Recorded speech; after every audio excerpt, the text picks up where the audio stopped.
Salut à tous, bienvenue à cette vidéo où nous allons parler des algorithmes de défilement des arbres.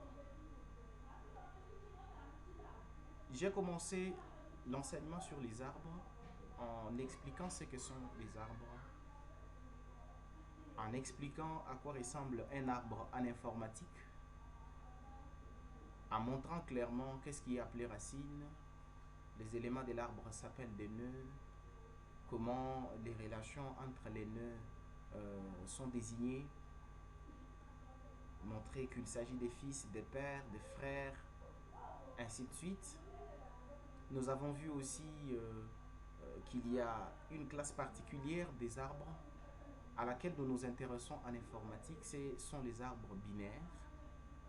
Et pour cela, j'ai enseigné comment est-ce que vous pouvez partir d'un arbre généralisé à un arbre binaire.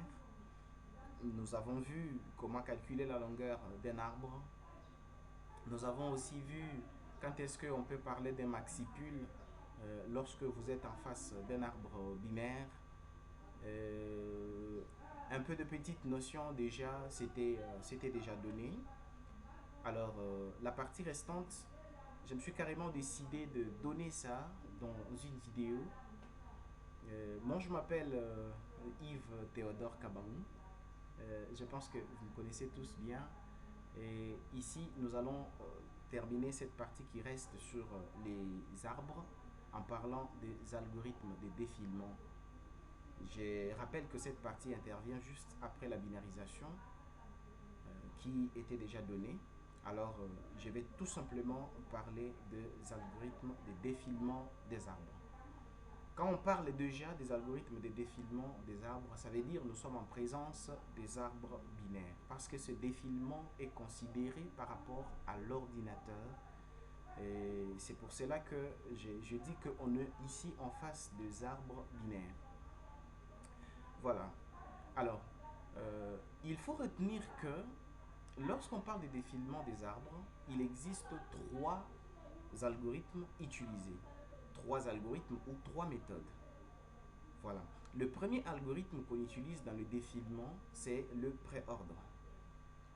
Le préordre est aussi désigné par le défilement préordonné et on parle du NGD. N pour dire c'est les nœuds racines, G pour dire l'enfant de gauche et D pour dire l'enfant de droite. Donc c'est la raison pour laquelle je parle parfois de NGD ou de RGD. C'est la même chose. À part ça, on peut faire le défilement préordre, si vous venez bien de comprendre.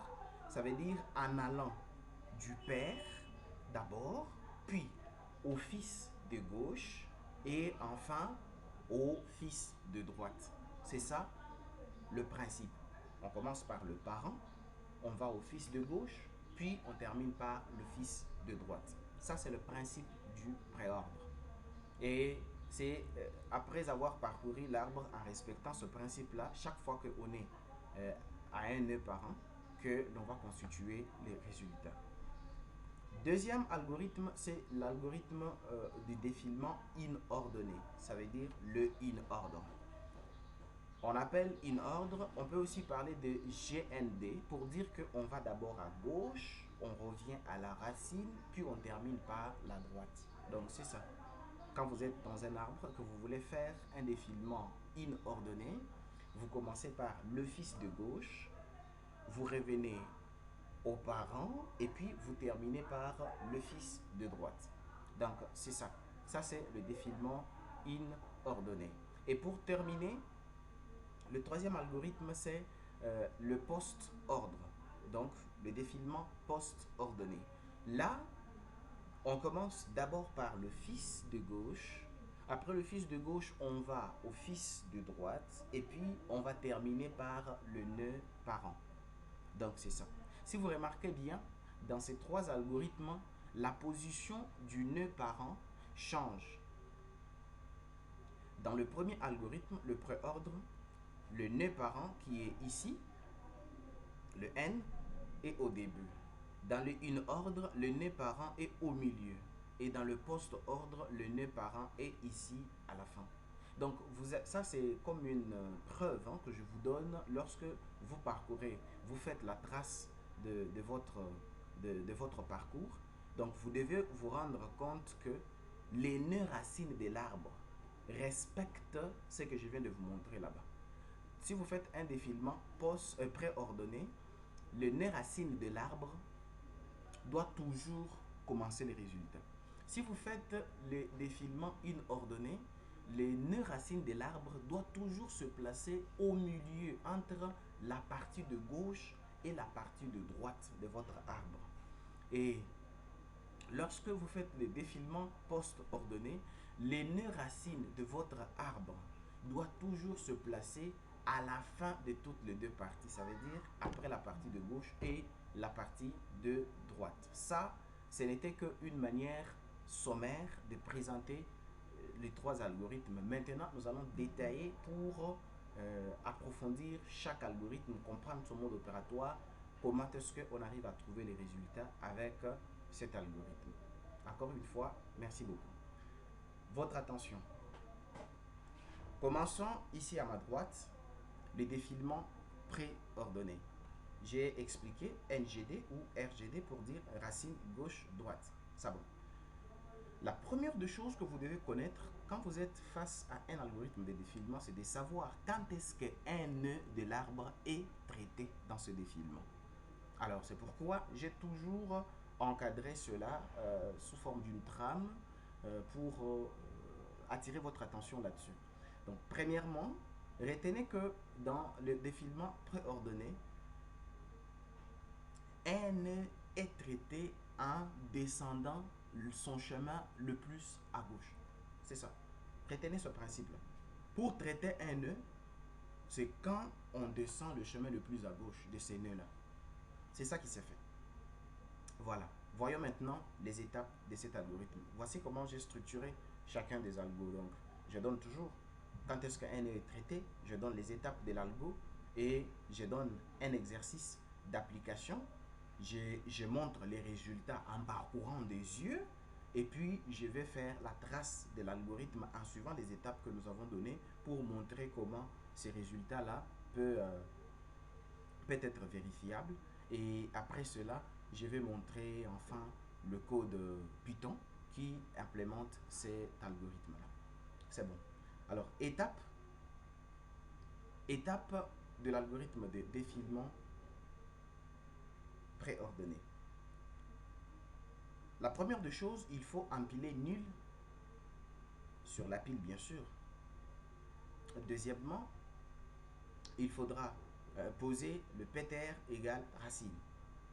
Donc, je fais une petite pause pour vous rappeler d'abord que dans chacun des algorithmes ici, nous allons faire usage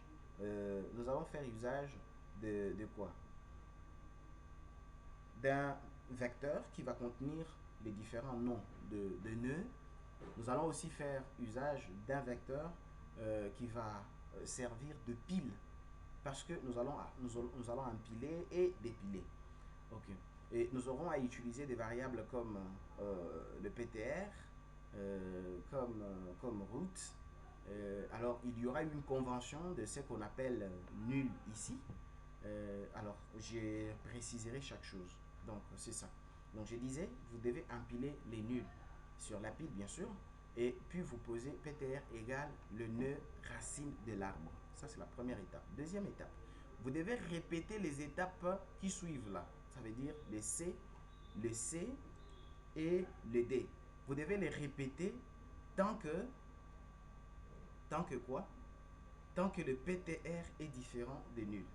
Ce PTR est initialisé déjà à racine ici. Vous devez répéter maintenant ces étapes tant que le PTR est différent des nuls. Quelle étape? C. Descendre le chemin le plus à gauche dont la racine est PTR. Ça veut dire PTR, comme il prend le nœud racine, vous allez maintenant descendre le chemin le plus à gauche de ces nœuds racines-là. Donc, quand je dis descendre le chemin le plus à gauche, ça veut dire que vous êtes en train de croiser les différents nœuds, en train de descendre jusqu'à la feuille. Donc, c'est ça. Vous savez que dans un arbre, la feuille se trouve en bas.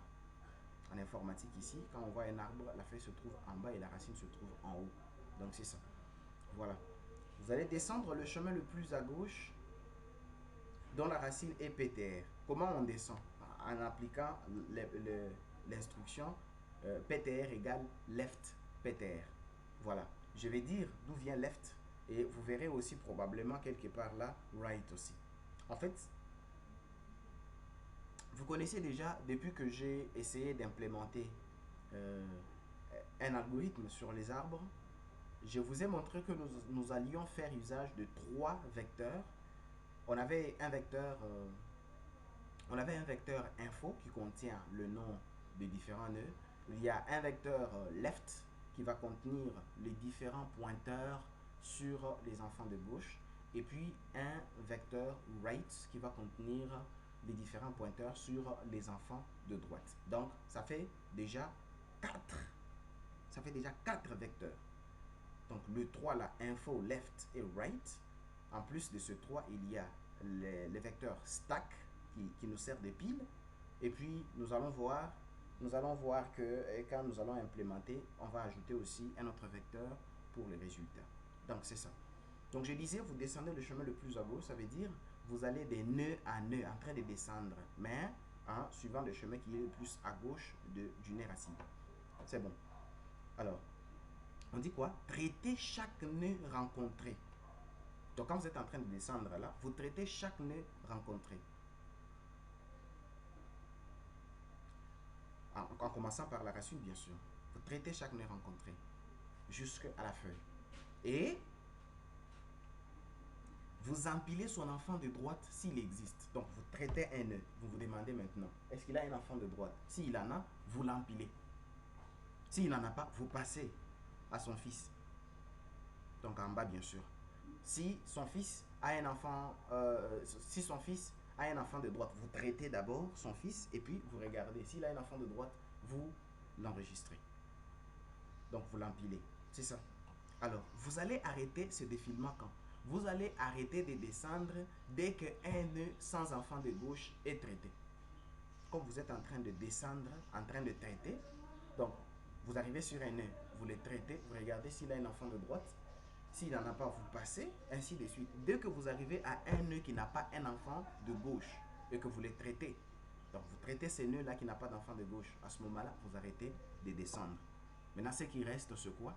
C'est la phase inverse, le sens inverse du parcours. Donc, vous venez de faire la descente, il faut maintenant vous attendre à monter maintenant.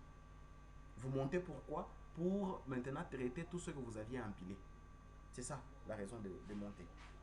Alors, une fois la descente terminée, pour monter, dépiler et affecter à PTR le nœud au sommet de la pile. Vous savez comment la pile fonctionne? Nous avons étudié les structures de données avec vous.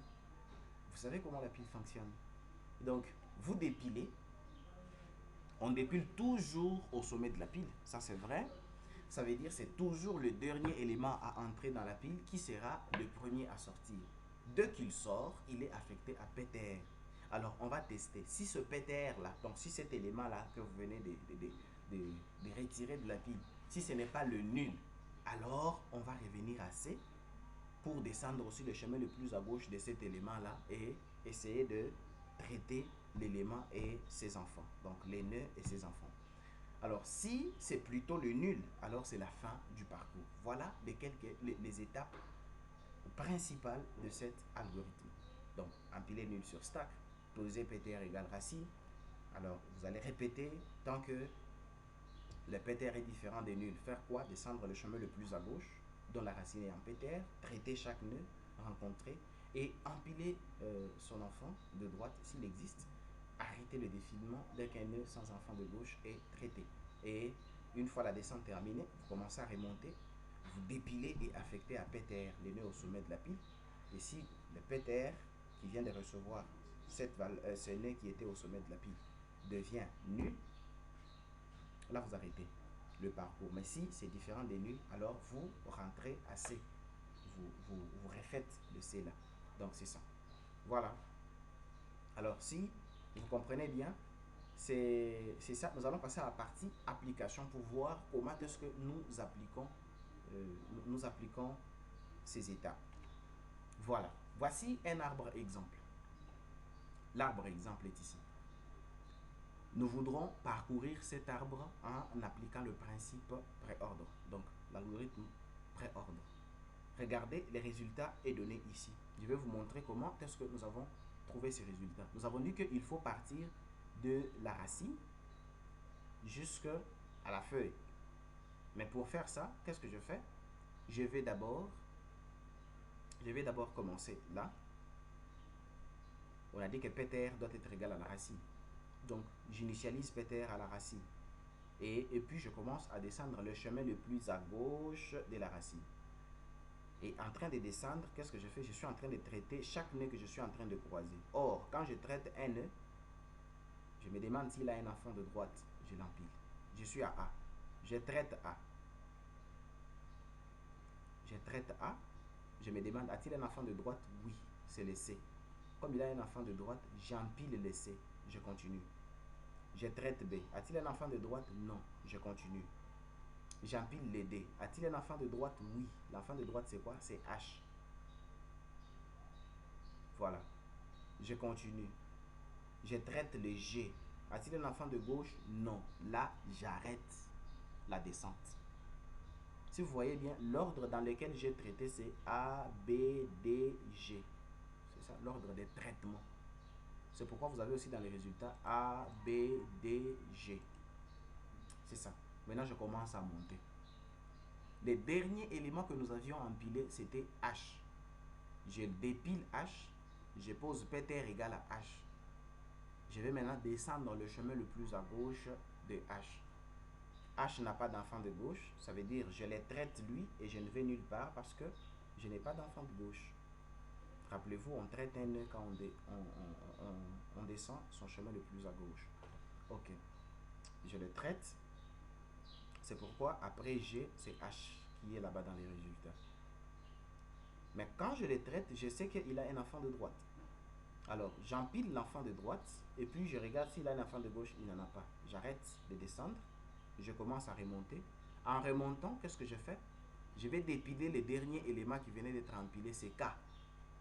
Après l'avoir dépilé, je pose Peter égale K. Je me demande, pour descendre le chemin le plus à gauche de K, je traite K. A-t-il un enfant de droite? Non. A-t-il un enfant de gauche? Non. J'arrête la descente. Je commence à remonter. Or, comme je venais de dépiler K, la pile est restée maintenant pointée sur le C. Je dépile le C. Je me demande si le C a un enfant de droite. Il a un enfant de droite, c'est F. Comment je fais? Je traite C, j'empile F. Je descends le chemin le plus à gauche. Je vais rencontrer E. Je le traite, il n'a pas d'enfant de droite et il n'a pas d'enfant de gauche non plus. Là, j'arrête de descendre.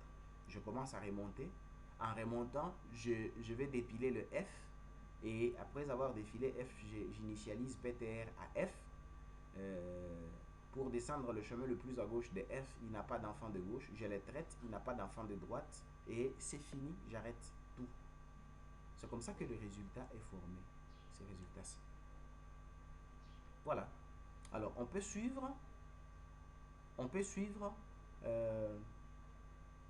tout ce que je viens de dire là verbalement, en regardant tout simplement, mais on peut suivre la trace ici pour que vous puissiez comprendre. Voilà, regardez la partie descente.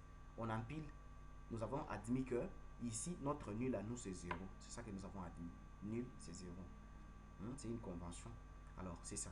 J'empile, la première étape, j'empile 0 sur la pile. La pile, ici, nous allons la représenter sous forme d'un ensemble. C'est que nous connaissons tous de la représentation d'un ensemble en extension. Voilà. Alors, quand j'empile 0, c'est que dans stack, il n'y a que 0. Et je pose PTR égale à A, la racine. Comment je fais? Je vais descendre le chemin le plus à gauche de A. Ça. En train de traiter quoi? Je traite A, j'empile C. Donc, stack, quand j'empile, stack augmente. Il devient égal à 0 et C. Je traite B et D, j'empile H. Stack aura OCH. Puis, je vais traiter G et j'arrête de descendre. Ça va. Je commence à monter. Je dépile H. Regardez, la pile est ici. Quand je dépile H, donc la pile reste avec OC. PTR devient égal à H. Or, je trouve que H est différent de nul. Là, comment je fais? Je vais traiter H. Et puis, j'empile son enfant de droite. Donc, la pile augmente. Je ne sais pas descendre le chemin le plus à gauche de H parce qu'il n'a pas d'enfant de gauche. Je vais dépiler cette fois-ci K parce que je ne sais plus, descendre plus parce qu'il n'a pas d'enfant de gauche. Je vais dépiler alors K. Je vais dépiler alors K. Et quand je dépile K, la pile reste avec 0 et C. Et PTR égale K. K est différent de nul. Alors, je vais traiter K. Je vais traiter K. Il n'a pas d'enfant de droite, alors je continue. Je dépile C. Quand je dépile C, la pile reste avec 0. Je pose PTR égale C. Et là, le C étant différent de 0, je vais traiter le C et empiler le F, qui est son enfant de droite. Alors là, la pile devient égale à 0 et F. Je vais traiter le E, qui est dans le chemin le plus à gauche de C. Et puis, je vais dépiler F. La pile reste avec 0 et le PTR égale F. Là, je traite F. Et comme je traite F et que je ne sais pas aller à gauche, ni encore empiler un enfant de droite parce que F n'a pas d'enfant, alors là, je vais dépiler le nul. Quand je dépile le nul, stack reste un ensemble vide et PTR égale nul. On a dit qu'on va arrêter le parcours lorsque PTR devient égal à nul. Voilà. Maintenant, pour constituer les résultats là, vous allez commencer depuis le premier traité là jusqu'au dernier. Regardez les premiers traités, c'est A, B, D, G, K, C, E, F. C'est ça, c'est le résultat ici. Donc, voilà le défilement préordonné. Voilà. Maintenant, nous allons passer au défilement une ordonnée. Là, c'est gauche, racine, droite. C'est bon. Quand est-ce que n est traité dans ce défilement? N n'est traité que lorsqu'il est dépilé des stacks. Retenez le principe. N ne peut être traité dans ce défilement, dans cette deuxième méthode, que lorsqu'il est dépilé de stack. Voilà, étape de l'algorithme. Premièrement, empiler nul sur stack. Et puis, poser PTR égale la racine. Deuxième étape, répétez les étapes suivantes tant que nul n'est pas dépilé. Retenez bien. Troisième étape, descendre le chemin le plus à gauche dont la racine est PTR. C'est avec l'instruction, la fameuse instruction PTR égale left PTR. Pour dire que PTR va pointer sur le fils de gauche. C'est ça ce que ça veut dire. Empiler chaque nœud rencontré. Attention, là, on traitait chaque nœud rencontré, mais ici, on empile. On ne traite pas. On empile. Voilà. Arrêtez le défilement dès qu'un nœud sans enfant de gauche est empilé. Voilà. J'attire votre attention. Dès que, en train de descendre le chemin le plus à gauche d'un nœud, d'une racine bien sûr, on rencontre un nœud qui n'a pas d'enfant de gauche. Les cas de notre G ici. Alors, on arrête. Voilà. Après avoir arrêté, qu'est-ce qu'on fait? Une fois la descente terminée, pour monter, on va dépiler et traiter. Voilà. Tirez bien attention. Dépiler et traiter. Ici, on traite au dépilement. C'est ça. Dépiler et traiter chaque nœud empilé. Si un nœud traité a un enfant de droite, ça veut dire quand on l'a dépilé et qu'on l'a traité, maintenant on regarde pour voir, est-ce qu'il a un enfant de droite? S'il a un enfant de droite, alors affecter cet enfant à PTR. Comment on l'affecte? C'est avec right n. Donc si les nœuds sur lesquels nous sommes, c'est le nœud n. Donc son enfant de droite se trouve à la position right n. C'est ça. À la position right n. Et donc PTR va être quoi? PTR va être right n. Et puis on va retourner à quoi? On va retourner à C. Parce qu'on vient de croiser un enfant de droite qui existe. Alors, si nul est dépilé, c'est la fin du parcours. Mais si ce qu'on a dépilé n'est pas nul, alors là, on applique encore le C. Le C qui consiste à descendre le chemin le plus à gauche en train d'empiler, attendant que on puisse faire la montée. Donc, c'est ça. Je reviens sur le même arbre pour pouvoir montrer cette fois-ci les résultats du défilement in order. In order. Excusez-moi. Voilà. Alors, ici, nous avons cet arbre. Nous allons initialiser Peter égale à A. On descend le chemin le plus à gauche, en train d'empiler seulement. J'empile A, j'empile B, j'empile D, j'empile G. J'arrête l'empilement. Et puis, je vais commencer à monter. Je vais commencer à monter. Comment je fais? Je dépile, je traite. Je dépile, je traite. Après avoir traité D, je remarque qu'il a un enfant de droite. Je pose PTR égale cet enfant de droite. Et puis, je vais effectuer maintenant le C pour descendre le chemin le plus à gauche. Je vais l'empiler et regarder s'il a un enfant de gauche. Il n'en a pas. Alors, comme il n'a pas d'enfant de gauche, j'arrête la descente ici.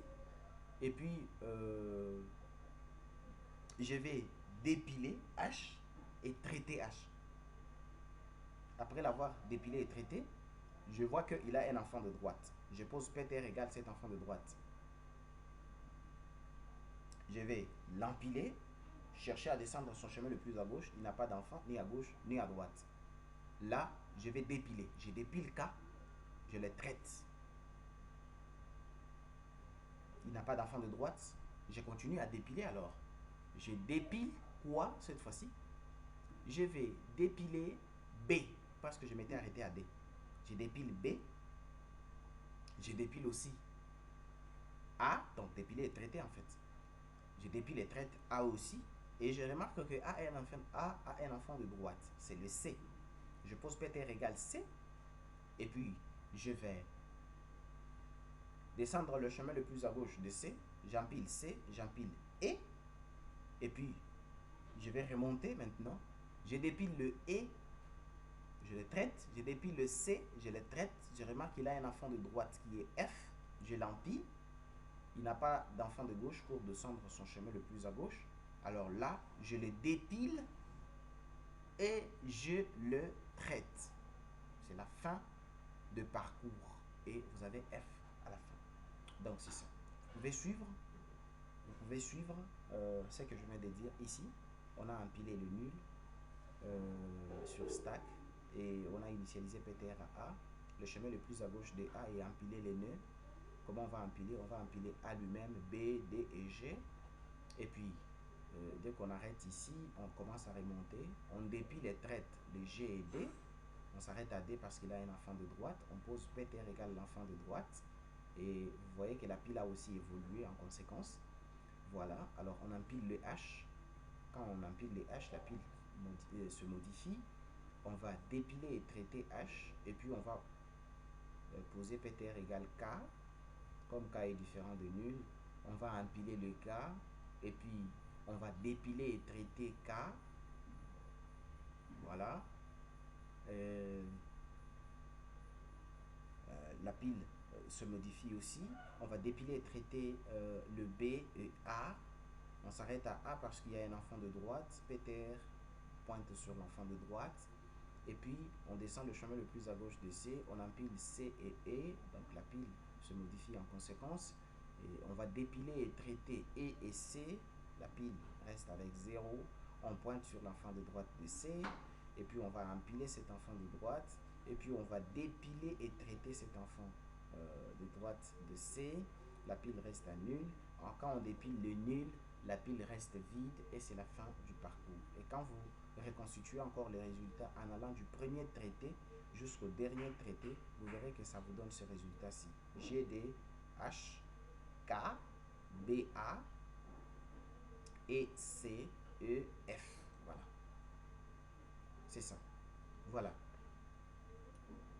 La troisième méthode de défilement, c'est le défilement post-ordre ou post-ordonné. Là, on va aller d'abord à gauche. puis à droite, puis la racine. Voilà. Retenez ceci. La note a dit quoi?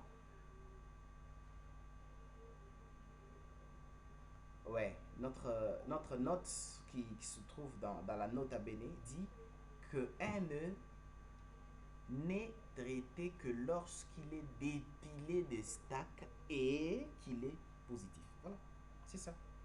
Ça change cette fois-ci. Avec post-ordre, non seulement quand il est dépilé, mais quand il est aussi positif. Donc vous comprenez qu'il y a des nœuds qui seront dépilés, mais qui seront négatifs. C'est ça. Alors, la suite va nous en dire plus. D'accord. Voici les étapes de l'algo. Nous sommes ici à gauche. Empiler nul sur stack, poser pt égale racine. Répétez les étapes suivantes tant que nul n'est pas dépilé. Voilà. Voici ces étapes-là. Descendre le chemin le plus à gauche dont la racine est pt. Avec l'instruction pt égale ft ptr. Empiler chaque nœud rencontré. Vous comprenez? Ça, c'est comme dans une ordre. Vous empilez chaque nœud rencontré. Maintenant, attention, voici la différence. Si un nœud empilé a un enfant de droite, ça veut dire j'empile par exemple A. Je trouve qu'il a un enfant de droite comme le C ici. Comment je fais? Je vais l'empiler négativement. C'est ça. Donc, le défilement va s'arrêter dès que un nœud sans enfant de gauche est empilé. Donc, cette descente en fait, cette descente va s'arrêter dès qu'un nœud sans enfant de gauche est empilé. C'est le cas du nœud G ici, qui n'a pas d'enfant de gauche. Donc, c'est ça. Alors, une fois la descente terminée, pour monter, on va dépiler et traiter chaque nœud positif.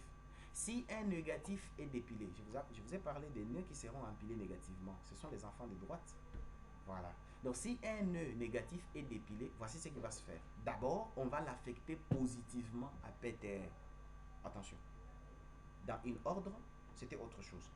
Ici, on prend le nœud négatif, on l'affecte positivement à PTR.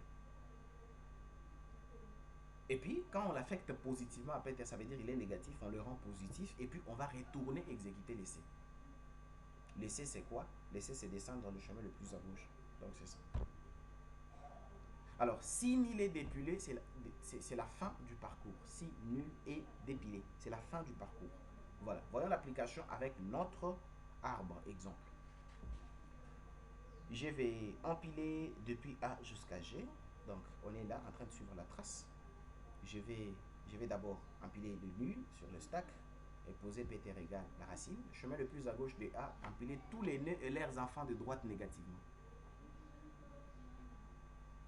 J'empile les nœuds et leurs enfants de droite négativement. Comment? J'empile A, je regarde. Ça, on ne le faisait pas à une ordre. Une ordre, quand on empile les nœuds, on oublie leurs enfants de droite. On va tenir compte des enfants de droite en train de dépiler et traiter. Mais ici, c'est à l'empilement même. J'empile, je me demande s'il a un enfant de droite. A, a-t-il un enfant de droite? Oui. L'enfant de droite, c'est le moins C. C'est le C. Alors, je l'empile négativement. J'empile B, j'empile D, en train de descendre le chemin le plus à gauche. Quand j'empile D, je remarque que D a un enfant de droite. Je l'empile aussi négativement.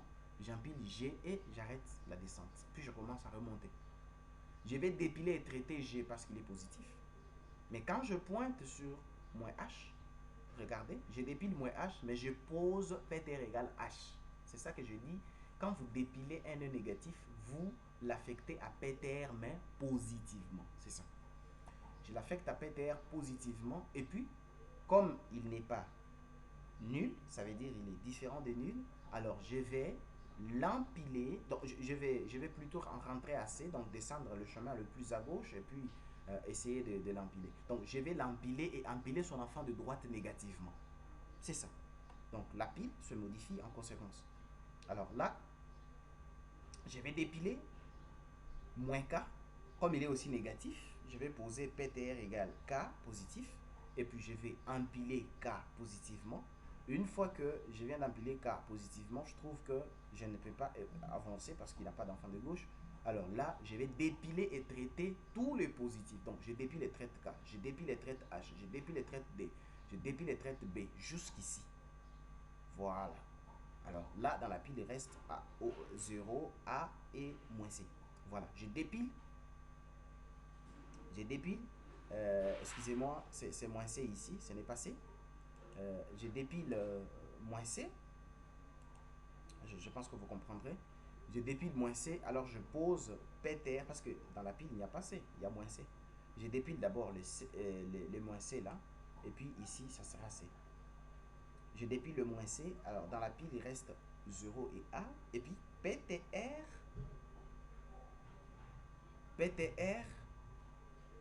sera initialisé avec le positif, donc le C. Voilà. Alors, quand j'ai les C, je descends le chemin le plus à gauche de C, je vais empiler C, empiler négativement son enfant de droite, et puis empiler aussi E. J'ai ça ici. Et puis je vais dépiler et traiter le E. Voilà, on a moins F maintenant, qui est au sommet de la pile. Et puis je vais dépiler moins F, je vais poser PTR égale F, positivement bien sûr. Et puis je vais empiler F sur notre pile qui se modifie. Et puis je vais dépiler et traiter FCA. D'accord, la pile va rester avec les nuls. Je vais dépiler les nuls et la pile reste vide. C'est la fin du parcours. Donc à ce moment-là, nous pouvons voir que le résultat sera constitué, comme je vous ai encore dit, en allant du premier dépilé traité au dernier. Voilà pour ce qui est de la manière de faire ces algorithmes, la manière de procéder. Alors, je vais rapidement modifier là où il y avait le C à la place de moins C, et puis je vais vous montrer comment est-ce que ces algorithmes ont été implémentés en Python. Donc sous Frais, je vais lancer Python sur ma machine. Je vais lancer PyCharm sur ma machine pour vous montrer comment cela a été fait.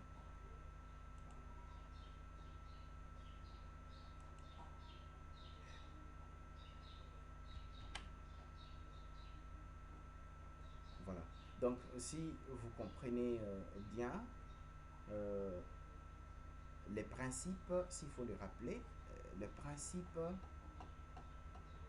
est vraiment simple pour chacun des méthodes de défilement. Dans les défilements inordonnés, on traite un nœud lorsque on est en train de descendre le chemin le plus à gauche et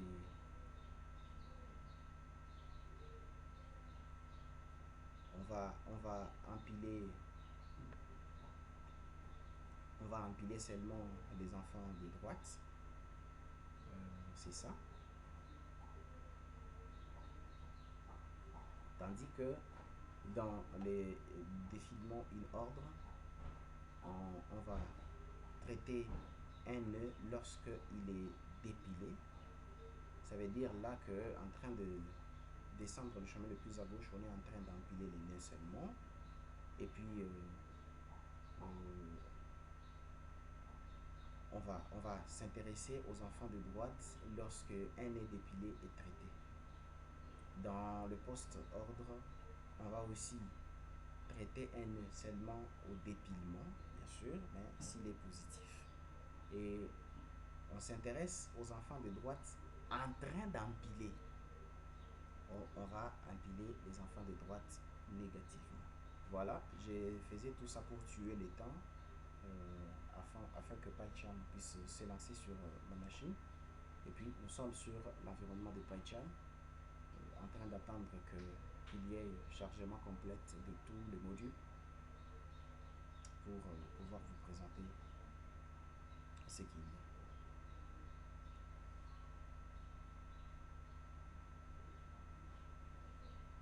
Voilà. Vous allez remarquer, je vais expliquer ce code depuis le début jusqu'à la fin. J'ai mis tous les trois algorithmes dans ce même code pour être plus clair. Donc, je suis au tout début ici. J'ai importé la librairie NumPy comme NP, tout simplement parce que NumPy a l'avantage d'accélérer un peu les calculs comme nous sommes en train d'utiliser les listes, bien sûr. Donc, c'est ça.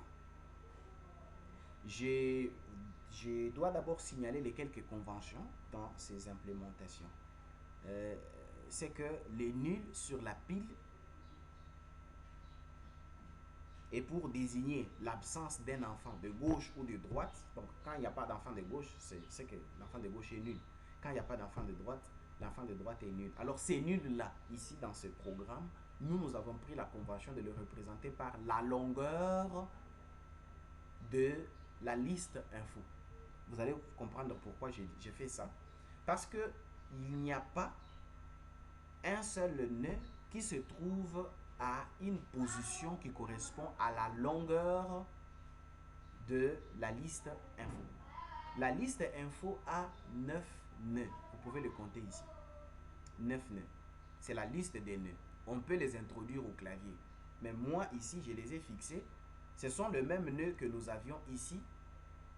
Ce sont les mêmes nœuds que nous avions ici. Ce sont ces nœuds que j'ai utilisés. Donc, je n'ai pas besoin de respecter un quelconque ordre. Ce n'est pas un, un arrangement, une représentation séquentielle comme je vous ai enseigné. Ou encore moins une représentation en continu ou bien une représentation chaînée. Ce n'est pas ça. J'ai simplement mis les nœuds et puis moi je veux faire respecter au programme l'ordre de ces nœuds-là. C'est ça. C'est en fait un peu ça, les côtés automatiques du programme. Donc c'est ça. On peut insérer ces nœuds au choix. Mais attention, si vous les insérez au choix, je précise, il faut toujours vous rassurer que le premier nœud, c'est la racine. Hein? Rassurez-vous toujours que le premier ici, c'est la racine. Donc c'est ça, c'est tout ce que je peux vous demander lorsque vous voulez insérer ça à partir du clavier.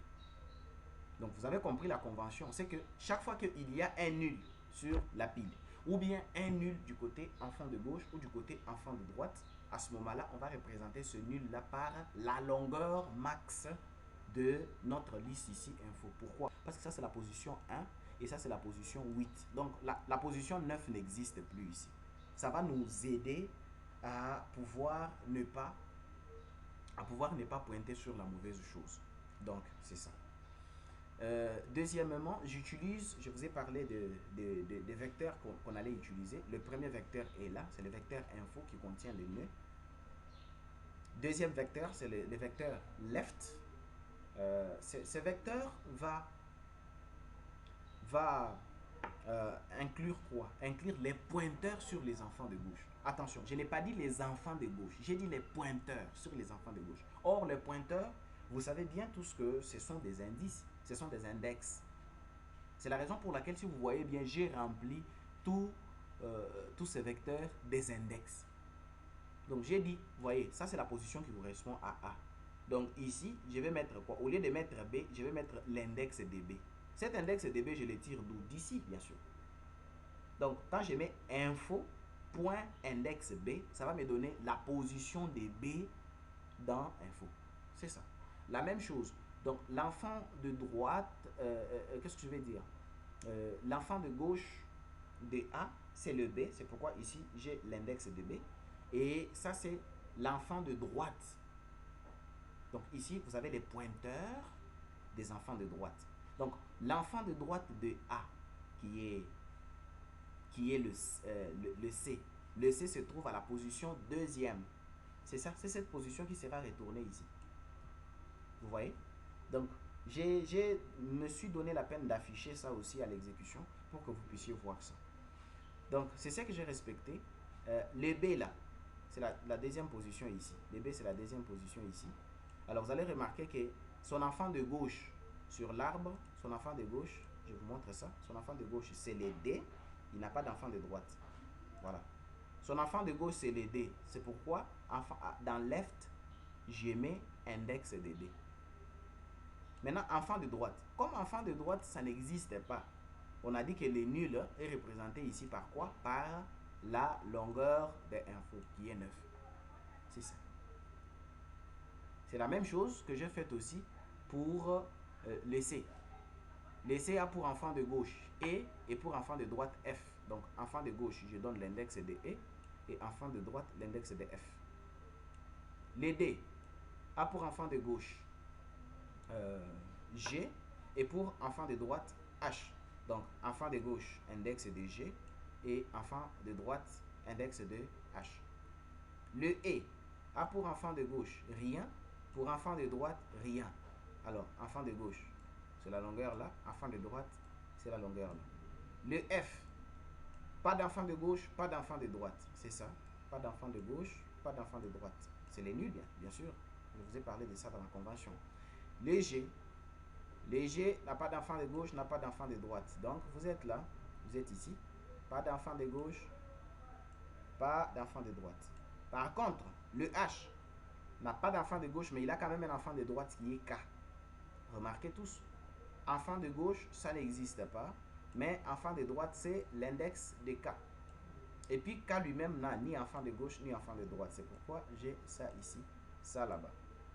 Donc vous comprenez que ici nous avons les nœuds, mais là-bas nous avons les pointeurs sur les nœuds. Comme on avait notre info et les links.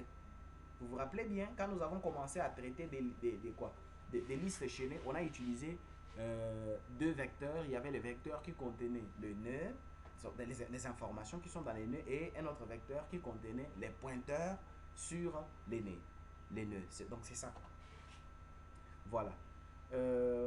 Ici, vous allez vous demander où est-ce que j'ai utilisé le NumPy. C'est ici. Donc ici, qu'est-ce que je fais? Je vais convertir les différentes listes ici, parce que ce sont des listes au départ. Je les convertis en quoi? Je les convertis en en des tableaux NumPy. C'est ça. Je les convertis en des tableaux NumPy. Vous savez tous comment on a vu ça. Comment on convertit. On va mettre np.array, qui est une méthode, une fonction. Et puis, vous passez en paramètre cette liste en paramètre. Donc, la liste info, la liste left et la liste right. Donc, c'est ça. Nous allons utiliser aussi ces vecteurs qu'on appelle la pile, donc le stack. J'ai préféré que ça reste une liste simple de la librairie Python parce que on aura utilisé des méthodes comme append pour empiler et pop pour dépiler. Donc, c'est ça. Et puis, vous avez enfin la liste des résultats. C'est ça. La liste des résultats, c'est la liste qui va nous afficher, les résultats tels que c'est affiché ici en haut. Donc, c'est ça. C'est dans cette liste. Très bien.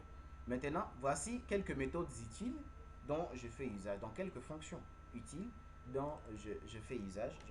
Je préfère appeler ça fonction parce que je n'ai pas utilisé la programmation orientée objet. C'est pourquoi ce n'est pas bien d'appeler ça méthode. Mais bien sûr, ce sont des méthodes du côté programmation orientée objet. Voilà. Alors, remarquez, nous avons une première fonction qui permet de traiter un nœud. Vous voyez, hein? Donc, partout où j'ai dit traiter. Pour traiter, donc traiter revient à faire quoi? Traiter revient à prendre le nœud et l'empiler sur la liste des résultats ici que nous avons vu. Hein? La liste des résultats est où? Ah, oui, elle est ici. Donc, c'est ça, c'est que traiter va faire. Traiter va ajouter un nœud là-bas. Hein? Comme aussi, on trouvait le nœud ici. Donc, quand on dit on traite A, ça veut dire A se retrouve ici. C'est bon. Voilà. À part traiter, il y a aussi une deuxième fonction, c'est empiler. Donc, pour empiler, ça veut dire mettre sur la pile. Alors là, on utilise la méthode append pour empiler sur stack. C'est bon. Et puis, on a dépiler. Dépiler, c'est quoi? C'est retirer un élément de la pile. Alors, on a une méthode Python, pop, qui permet de retirer le dernier élément ajouté à une liste. Donc, c'est ça. C'est pourquoi ici, c'est une fonction qui ne reçoit rien en paramètre, mais qui va tout simplement retirer le dernier élément. Donc, c'est ça. Et puis, enfin, on a une méthode, c'est dépiler et traiter. Voilà. Vous avez entendu parler de dépiler et traiter dans in-ordre et dans post-ordre. Dépiler et traiter revient à faire quoi? Revient d'abord à traiter l'élément qui est au sommet là, parce que on va le perdre quand on le dépile. On va le perdre. C'est pourquoi on les traite d'abord et puis on va le dépiler pour le retirer carrément de la pile. Parce que ce sont les deux actions qu'il faut effectuer dans dépiler et traiter. Donc c'est bon. Alors ici, vous pouvez voir que je vais afficher nos nœuds, je vais afficher le pointeur de gauche, je vais aussi afficher le pointeur de droite. Voilà, donc c'est bon. Alors, je commence les défilements préordonnés. La partie concernée, c'est ici, pour les défilements préordonnés.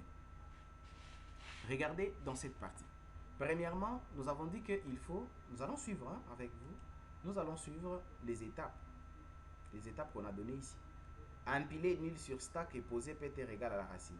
Regardez si ce n'est pas ce que j'ai fait. J'ai empilé ici le nul. Le nul, c'est quoi? Le nul, on a dit que c'est la longueur de la liste info.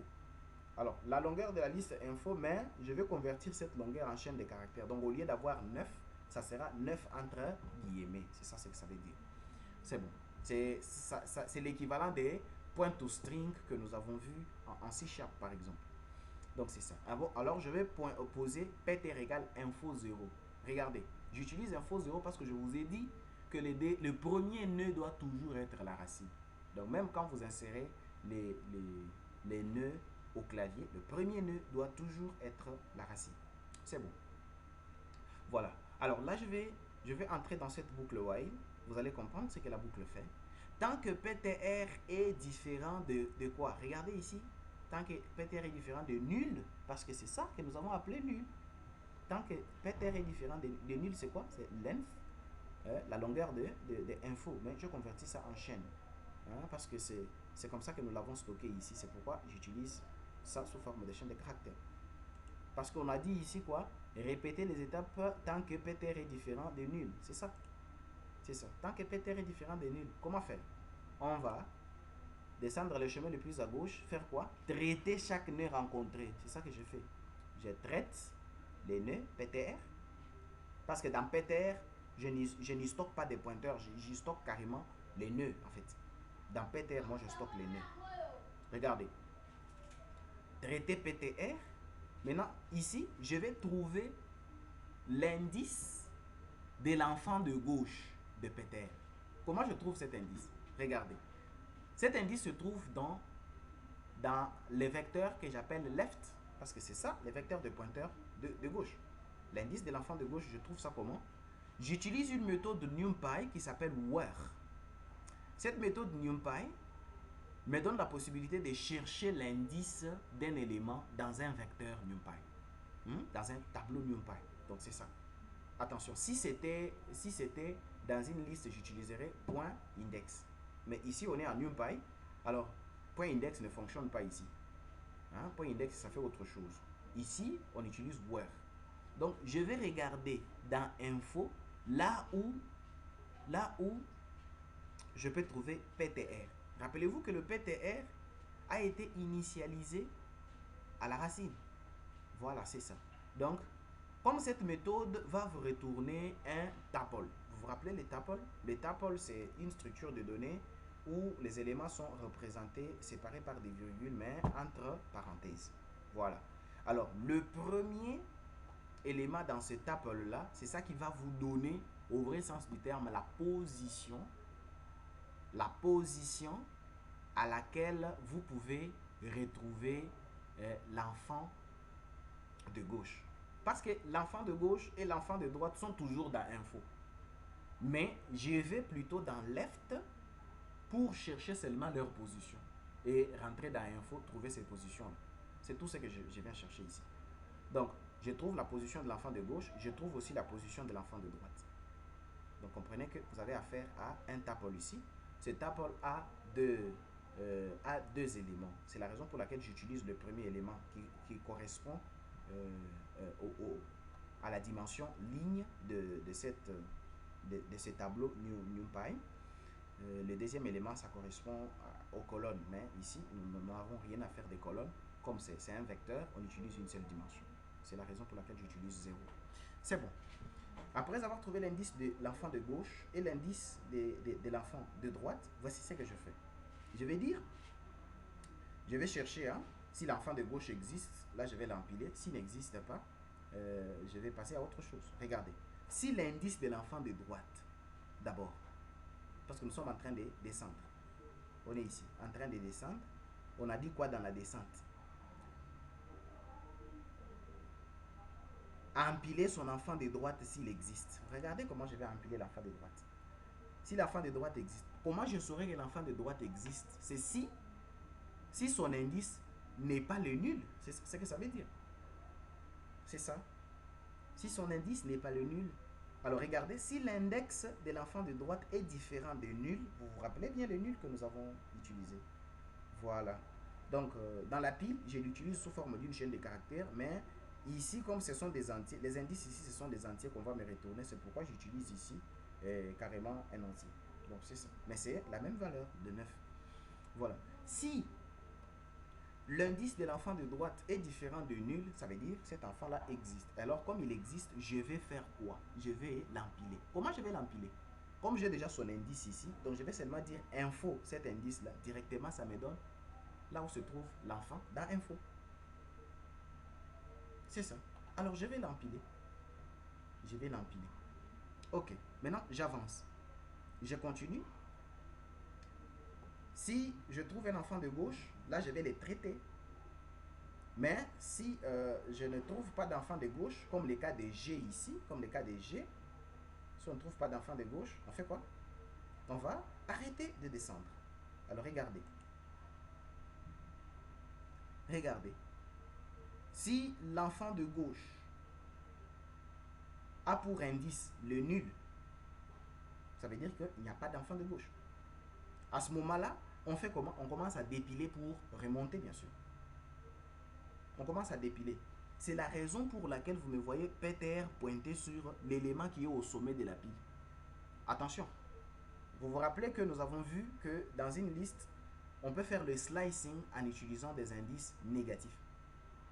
Donc, le moins 1 pointe sur le dernier élément. Rappelez-vous, les toutes premières leçons que je vous donnais sur la programmation en Python. Parmi les premières leçons là, il y a ça. Donc, sur les slicing des listes. Bien sûr, quand je commence à parler plutôt de structure de données. C'est ça. Voilà. Alors, là, comme je pointais sur... J'ai déjà récupéré l'élément au sommet de la pile. Je sais que dépiler va me faire perdre cet élément. C'est pourquoi je les récupère d'abord avant.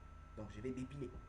Mais attention, si je trouve que dans les cas de notre A, l'indice de gauche ne sera pas nul. Ce sera le L ici. Comme l'indice de gauche ne sera pas nul, alors là, Peter va pointer sur l'enfant de gauche. Il va pointer sur l'enfant de gauche. Rappelez-vous, chaque fois que je rentre à info, quelque chose, ça veut dire qu'on me retourne un nœud. C'est ça, c'est nœud là qui est enfant de gauche. C'est bon. Alors, c'est nœud qui est l'enfant de gauche. On rentre où? On rentre dans la boucle while. On va comparer est-ce que le Peter qui est maintenant sur l'enfant de gauche est devenu le nul. Or, Peter ne peut pas devenir nul quand il pointe sur l'enfant de gauche. Vous voyez? Quand il pointe sur l'enfant de gauche. Le Peter ne deviendra nul que quand on est en train de dépiler ici. Comme c'est le cas de l'enfant de gauche, donc je continue. Je traite cet enfant de gauche. Ainsi de suite. Jusqu'à la fin. Et là, donc vous êtes dans cette boucle en train de traiter, empiler, dépiler. Traiter, empiler, dépiler. Ainsi de suite jusqu'à la fin et le résultat sera affiché à partir de là. C'est bon. Maintenant, je vais passer au défilement inordonné. Je vais aussi envoyer ce fichier de code source pour que vous puissiez vous en servir et regarder le code de très près comme ça se présente dans cette vidéo. C'est bon.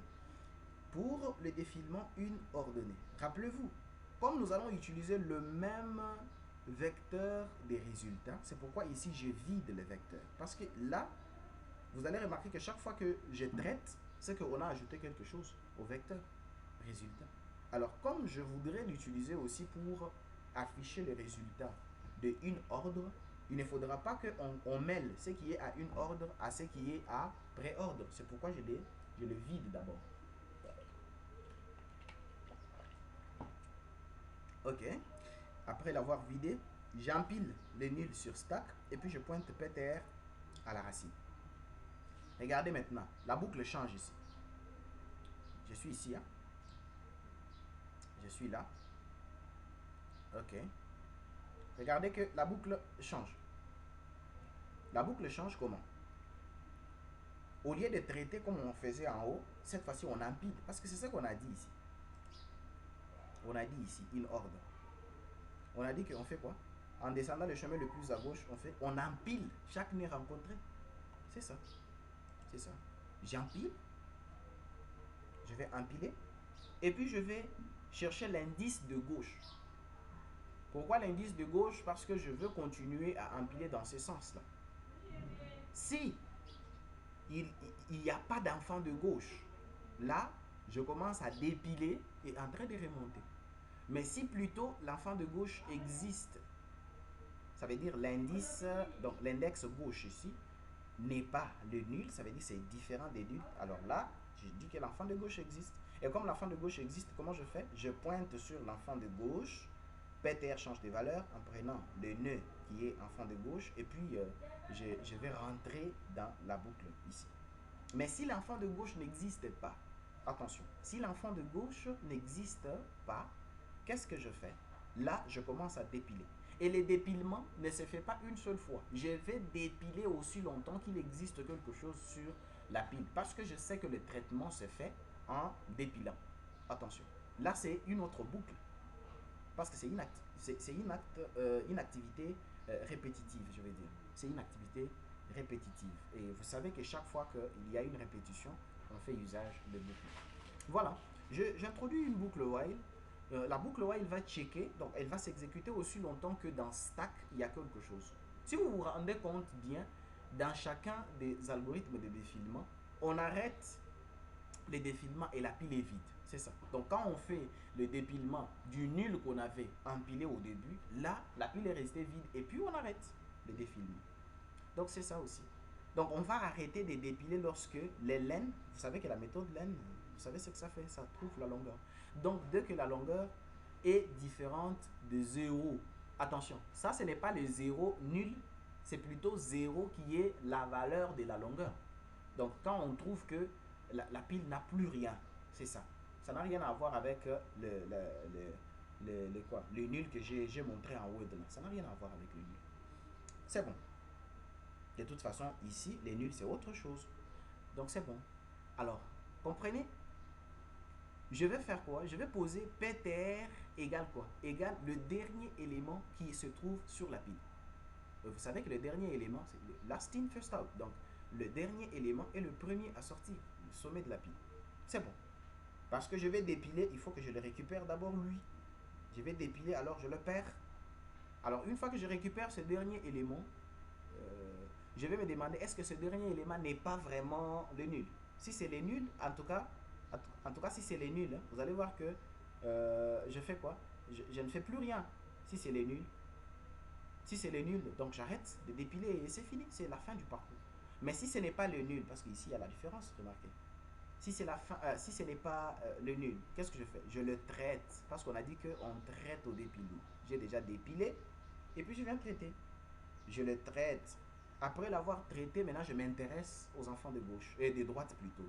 Je regarde indice de l'enfant de droite. Je le trouve de la même manière que je montrais en haut. Et puis je me demande si cet enfant de droite existe réellement. S'il existe, alors comment je fais? PTR va pointer sur cet enfant de droite. J'ai mis break. Pourquoi? Parce que je dois rentrer, descendre le chemin le plus à gauche. Le break ici me permet de sortir de ce while. Vous voyez? Parce que quand je trouve un enfant de droite, je n'ai pas le droit de continuer à dépiler. Quand je trouve un enfant de droite, regardez, on a dit ici, si si un nœud traité à un enfant de droite, alors affecter cet enfant de droite à PTR. Maintenant, quand PTR a cet enfant de droite, c'est ici, regardez, c'est ici. PTR prend l'enfant de droite.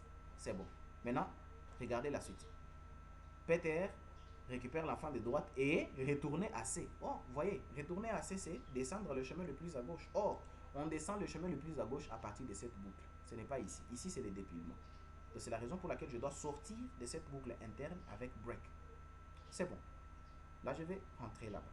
Et puis, si je vais comme ça, je tourne, je dépile le tout et que c'est la fin, ouais, le résultat sera affiché ici avec result. C'est bon. Maintenant, on va passer au post-ordre. Le post-ordre, c'est à partir d'ici jusque là-bas. jusqu'ici. C'est bon. Voilà, le post-ordre. Alors regardez, dans le post-ordre, je vais encore vider results parce qu'il contenait déjà les résultats de une ordre. C'est ça. J'empile le nul sur stack et puis je vais pointer PTR à la racine. Comment je fais? Je vais parcourir le chemin le plus à gauche de la racine avec cette boucle. Regardez, j'empile chaque élément que je croise. Et quand je l'empile, je me demande s'il a un enfant de droite pour l'empiler négativement. C'est pour cela que je trouve d'abord l'indice de droite. Et puis je demande si l'indice de droite est différent des nuls. Je vais empiler quoi? Empiler négativement. Vous voyez le mot, hein? Regardez bien. C'est ça. Je vais empiler négativement l'enfant de droite. C'est ça. Je vais empiler négativement l'enfant de droite. Donc j'étais déjà ici. Je vais empiler négativement l'enfant de droite. Alors, après cela, je vais continuer à parcourir le chemin le plus à gauche, en me demandant si l'enfant de gauche existe. Alors, si l'enfant de gauche n'existe pas, j'arrête, je commence à dépiler. Regardez, si l'enfant de gauche est le nul, là, je suis maintenant dans la boucle qui me permet de quoi? De dépiler. Mais si vraiment cet enfant de gauche existe, ça veut dire que l'index de gauche est différent de l'M. Là, le PTR va pointer sur l'enfant de gauche et vous remarquez que ici, je ne suis pas à l'intérieur de cette boucle. Donc, je rentre dans la boucle la plus externe ici. Ici, je vais rentrer dans cette boucle. Et même quand vous êtes, quand l'enfant de gauche n'existe pas, pour le cas de notre nœud G, par exemple, ce qui va se faire, c'est quoi? C'est que on va dépiler, donc le sommet de la pile, bien sûr, on le récupère à partir de PTR, on va dépiler, et puis on va se demander si ce qui est dans PTR n'est pas vraiment notre nul. Alors, si, suivez bien, si ce n'est pas le nul, maintenant regardez. Comme on sait qu'il y en aura qui sont empilés positivement et d'autres négativement, regardez. Si le PTR a pour premier symbole le moins, vous remarquez bien.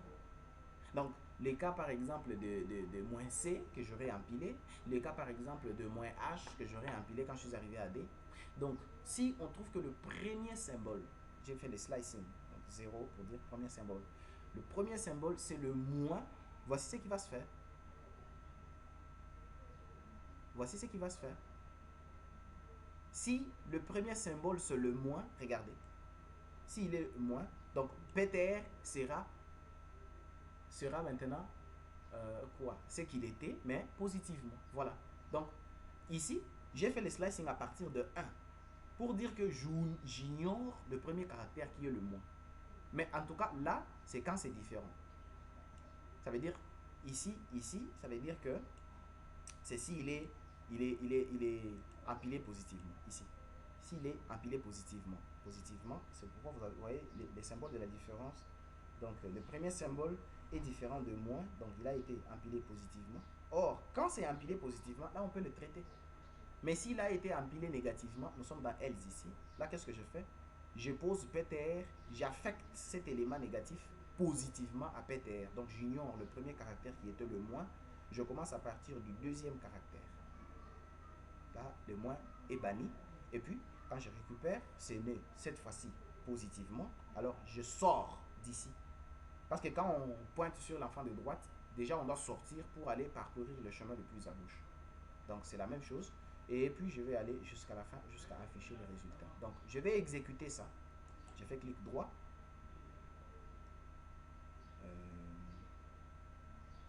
Je vais run. Donc je vais faire le run exécuter. Et vous allez voir que ça m'affiche en un seul coup le résultat de tous les parcours.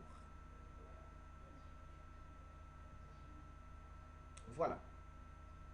Voici les résultats. Regardez. J'ai affiché d'abord les nœuds. Voici les nœuds que nous avions. C'était ça. C'était dans cet ordre que je les avais insérés. Même en haut ici, vous pouvez le voir. Vous pouvez voir en haut ici. Les nœuds sont ici. Voilà. C'est le même ordre dans lequel je les avais insérés. Ça. Ok. Pointeur de gauche. Regardez. Je vous ai dit que j'utilise les index, n'est-ce pas? Voilà. Donc, le pointeur de gauche. L'enfant de gauche de A, c'est quoi? C'est B. Or, B est à la position 1. C'est pourquoi dans pointeur de gauche, il y a 1 à la position qui correspond à A. pour dire que c'est à cette position que vous allez trouver dans info son enfant de gauche. Son enfant de droite, c'est le C. Il est à la position 2 dans info. C'est pourquoi c'est sa position qui est ici. Enfant de droite. Voilà. Enfant de gauche DB, c'est quoi? C'est D. D est à la position 3. C'est pourquoi la position DB, c'est quoi? C'est la deuxième position. Enfant de gauche, je mets l'indice de son enfant de gauche qui est D. Enfant de droite, il n'en a pas. Je mets le 9 pour dire que c'est le nul. Enfant de gauche de C, c'est E. C, c'est la troisième position. Je suis ici. Son enfant de gauche, c'est le E. Quand vous voyez E, quelle est sa position ici? C'est 4. C'est ça. 4 pointe sur le E là. Et enfant de droite, c'est le F. F qui vient après le E. C'est donc position 5. C'est pourquoi enfant de droite, il y a 5 comme indice. Et enfant de gauche, il n'y en a pas. C'est pourquoi vous voyez ici, enfant de gauche de E, nous sommes à la position 4. Voilà, position 4. Ici, enfant de gauche, il n'y en a pas. Enfant de droite, il n'y en a pas. F, enfant de gauche, il n'y en a pas. Enfant de droite, il n'y en a pas. G, enfant de gauche, il n'y en a pas. Enfant de droite, il n'y en a pas. H, enfant de gauche, il n'y en a pas. Mais enfant de droite, il y en a. C'est K. Voilà. K, c'est la position 8. Et K lui-même, enfant de gauche, il n'en a pas. Enfant de droite, il n'en a pas. C'est ça. C'est bon. Défilement préordonné. Regardez les résultats ici. Comparez-les aux résultats qu'on a trouvés sur Word. C'est la même chose. Comparez-les à ces résultats-ci. C'est la même chose. ABD, GHK, CEF. ABD, GHK, CEF. ABD, GHK, CEF. C'est bon. In order maintenant. In order, on est ici. Les résultats, c'est quoi? GDH, KBA, SCF. GDH, KBA, ECF. GDH, on est là. KBA, ECF. Voilà. Les résultats des post-ordre. Voilà. GKH, DBE, FCA. GKH, DBE, FCA. GKH, DBE, FCA. Voilà. Ainsi s'achève cette leçon qui était consacrée essentiellement à vous enseigner les méthodes de défilement des arbres. Merci de nous avoir suivis. Nous voudrons nous rassurer que nous avons votre soutien. N'hésitez pas à poser des questions. Je reste ouvert. Mes coordonnées sont parmi vous. Vous pouvez poser des questions, je vais expliquer. Si vous trouvez que ce serait mieux de m'intégrer dans votre groupe, comme ça vous posez les questions au même endroit où chacun peut en profiter. Là, pour la journée de demain, par exemple, toute la journée, moi je suis toujours en ligne, je peux consacrer tout mon temps juste à répondre à vos questions. Merci beaucoup.